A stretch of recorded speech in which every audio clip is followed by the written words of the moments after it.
guys, ako nga pala si Drazen, gumagawa ng mga video about sa buhay ko, sa araw-araw na ginagawa ko bilang isang may kapansanan sa buhay at makapagbigay na rin ng inspirasyon sa inyo at sa kapwa ko rin na may kapansanan.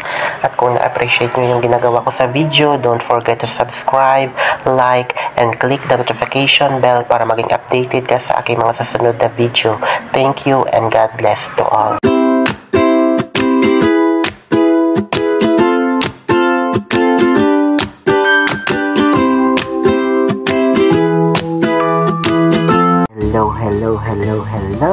Hello mga kapatid, isang pagpalang araw sa ating lahat at welcome sa ating premiere promotion ng Team Kuroda at sa lahat nandito sa aking premiere, Team One Love members, Team Kuroda members at sa lahat ng mga ka-team na nandito at sa ibang team na laging sumusuporta sa Team Kuroda.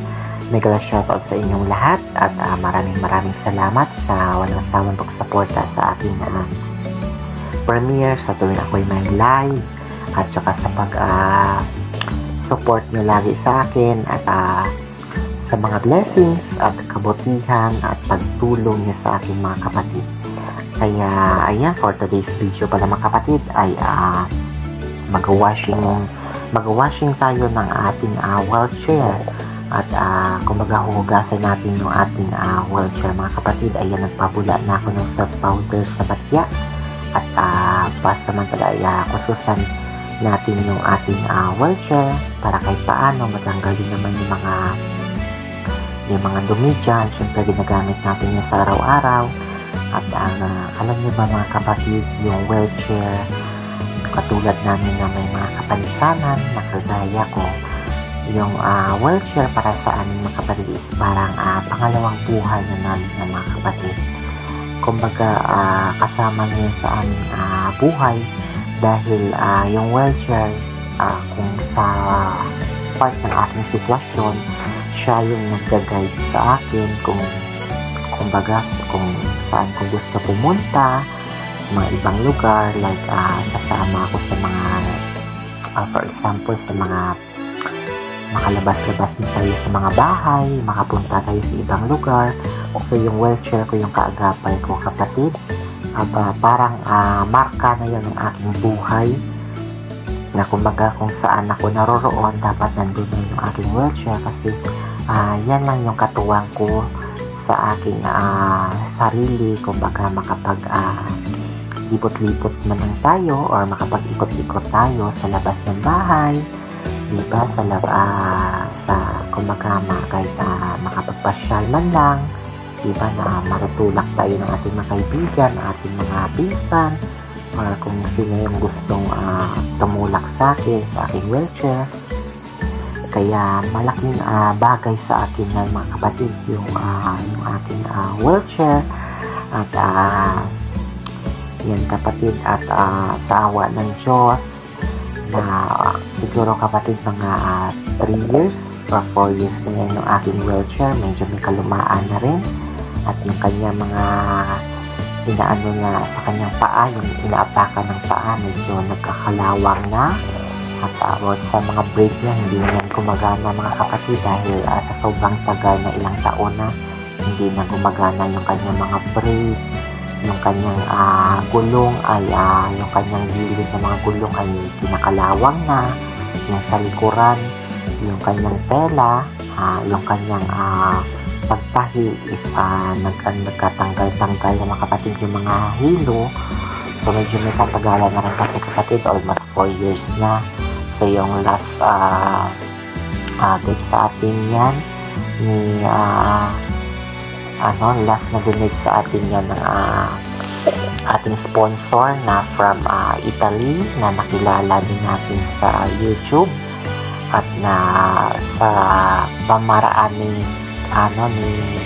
Ma'am Ana Leons at sa pamaraan ni kapatid kumbaga ni Sir Erwin, ayan, ni Kabayan Sir Erwin. Ayan, siya yung nagtulay na para magkaroon tayo ng wheelchair na makahanap ng sponsor at sa awa ng Diyos, ito yung sponsor niya sa ating mga kapatid And ngayon, 4 years na siya kapatid. At syempre, yung wheelchair kasi kapatid, hindi naman yan as in na kung binili mo is habang buhay ganyan, diba? So, habang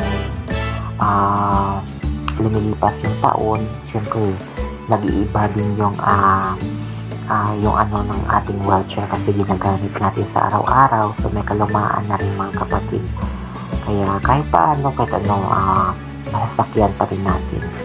At least ang mahalaga, makapagulong siya, may sasakyan tayo na makapaglabas man lang tayo sa ating bahay, na hindi tayo gaano maboring sa loob ng bahay, na kahit paano is makapagpasyal-pasyal tayo, diba? So, ayan kapatid, talagang hinugasan ko siya, niwashingan, at kung baka matanggal pa yung ibang kalawang dyan, pero I think na yung ibang kalawang hindi na talaga akin na kalawang, talaga yung aking nasa ilalim ng aking mga paa na inatakan ng kanyang parang talampakan na pinakalawang na mga kapatid. So, no choice tayo kapatid kasi wala naman tayong kaagad na budget para ipagpalit sa mga ganyan na bagay, kahit medyo may kalumaan na ginagamit pa rin natin yan kasi syempre hindi naman tayo ganun kayaman or meron agad na budget para pag sira na palitan ka agad, diba? So sa atin, sa gaya ko na may sitwasyon na ganyan, kailangan pa natin pagtiyagaan at kumbaga pagtiyagaan at kumbaga tiisin yung mga ganyan na sitwasyon kasi syempre hindi, medyo may kamahala din kasi yung wheelchair kapatid, kaya hindi natin afford pa yan. Mabuti sana kung buwan-buwan tayo kumikita sa mundo ng YT or may sikat na gaano yung ating channel na hindi tayo mahirapan sa tulad ngayon na kumbaga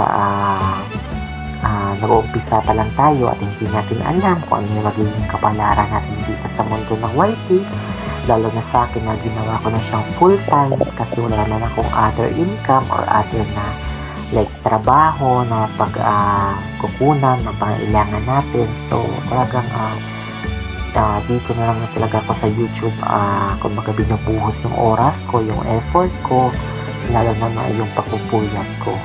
So yun kapatid, at makapag-support tayo sa ating mga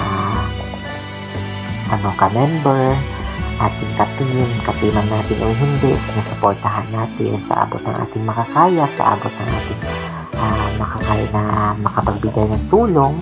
Ginagawa natin yun para sa ating mga kapatid, sa ating kapwa vloggers, diba? So ayun kapatid, at patuloy lang talaga ako sa paglilinis ng ating wheelchair.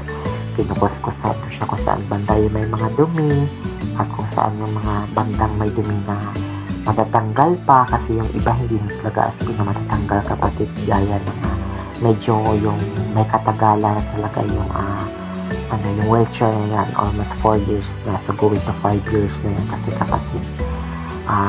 Kaya ayan, linis-linis pa rin tayo na kahit paano is mabawasan yung kalawang at yung dumi ng ating wheelchair.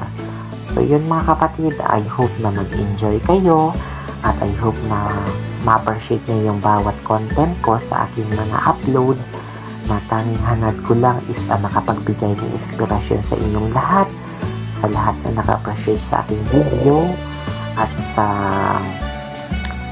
tulad ko na may mga kapansanan dyan na kung kaya ko sa aking sarili, dapat kayanin nyo rin sa inyong mga sarili, dahil walang makakatulong sa atin na ibang tao kundi sarili lang natin talaga.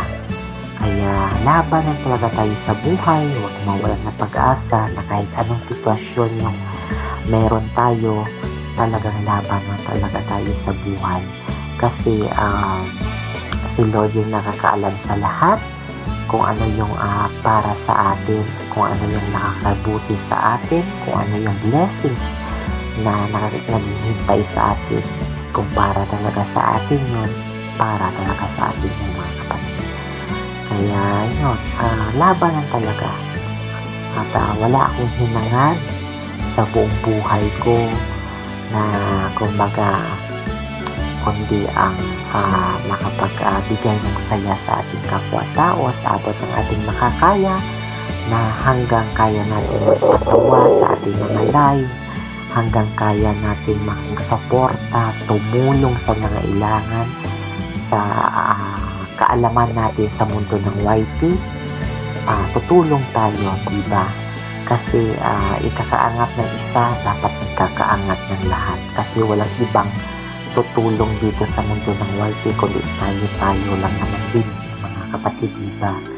Kaya katiman natin o hindi, basta alam natin sa ating sarili na meron tayong magagawang tulong na ikakabuti sa ating lahat, gagawin natin, mga kapatid. Huwag tayong magdalawang isip na hindi natin tulungan yung kapwa natin.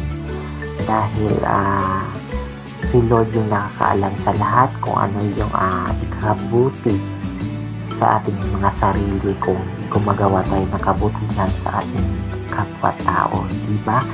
So ayun kapatid, tuloy lang talaga ako sa paglinis ng aking wheelchair hanggang sa malinisan ko na yung buong parts ng aking wheelchair. So pagkatapos niya kapatid, ibibilad ko na yan sa init para madaling matuyo yung kanyang foam, yung kanyang upuan, saka yung kanyang alikuran, diba? So ayun mga kapatid, at hanggang dito na lang pala yung aking pagkikwento sa aking washing ng aking wheelchair. Ayan, nag-iiwan ako sa isang katagang kasabihan na #go lang kahit may kapansanan and #give inspiration to others. Ayan mga kapatid, maraming salamat ulit sa walang sawang pagsuporta sa aking channel. So hanggang dito na mga kapatid, to God be the glory. Maraming salamat in Jesus name. God bless always sa kayong mag-ingat sa bawat araw, lalo na yung mga natin na mga nasa ibang bansa, yung mga OFW dyan. Palagi kayo mag-ingat sa inyong mga trabaho, lalo na at malalayo kayo sa inyong mga pamilya, kaya mag-ingat kayo dyan lagi mga kapatid. Kaya thank you so much sa walang sawang pagsuporta. So hanggang dito na mga kapatid, at God bless always sa ating lahat. Dito na ang aking pagkwento. Bye-bye! Yahoo! Woot! Maraming salamat Team Corolla, Team One Love. Thank you so much sa lahat ng kabutihan at pagtulong niyo sa akin at pag-share niyo lagi ng blessing sa akin. Maraming salamat mga kapatid. Team One Love, Team Corolla.